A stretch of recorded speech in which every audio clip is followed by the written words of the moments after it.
जैसे ही भोर होती है, रामू, एक बूढ़ा किसान, उठता है और दिन का सामना करने की तैयारी करता है। दुनिया का बोझ उसके चेहरे पर अंकित होने के साथ रामू अपने हल को खेतों की ओर ले जाता है। हर कदम धूप में बिताए जीवन का प्रमाण है। समय की लकीरें उसके चेहरे पर गहरी खुदी हुई हैं। अपनी त्वचा पर अंकित वर्षों के बावजूद उसकी थकी हुई आंखों में आशा की एक झलक चमकती है। मैदान पर पहुंचकर रामू मिट्टी तैयार करता है। मिट्टी की खुशबू जवानी की यादों को जगाती है। मिट्टी की समृद्ध खुशबू उसकी इंद्रियों को भर देती है, उसे उसके बचपन के लापरवाह दिनों में वापस ले जाती है।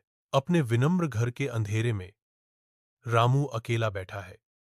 एक अकेला दिया लंबी परछाइयां डाल रहा है। उसकी निगाहें उसकी प्लेट पर पड़ी सूखी रोटी पर टिकी हैं, जो उसकी अकेलेपन की एक स्पष्ट याद दिलाती है।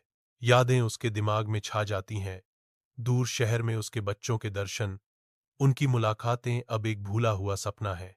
रामू की आंखों में आंसू भर आते हैं, जो एक बलिदान दिए गए जीवन और एक भूले हुए दिल का मूक प्रमाण है।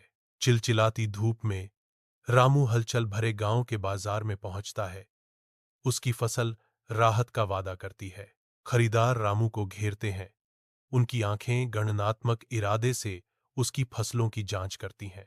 खरीदारों के मोल भाव से हवा में अपमानजनक बातें गूंजती हैं, जो रामू के थके हुए चेहरे पर संदेह की छाया डालती हैं। रामू के कंधे उनकी अपमानजनक टिप्पणियों के भार से झुक जाते हैं। उनकी आंखों में उनके तिरस्कार का दर्द झलकता है। शंका रामू की निगाहों को धुंधला कर देती है, क्योंकि अपनी जमीन बेचने की संभावना मंडराती है, जो धरती से उसके आजीवन संबंध को खतरे में डालती है। निराशा से भरे दिल से रामू बाजार से मुड़ जाता है। उसके कदम उसकी धवस्वतः उम्मीदों की गूंज करते हैं।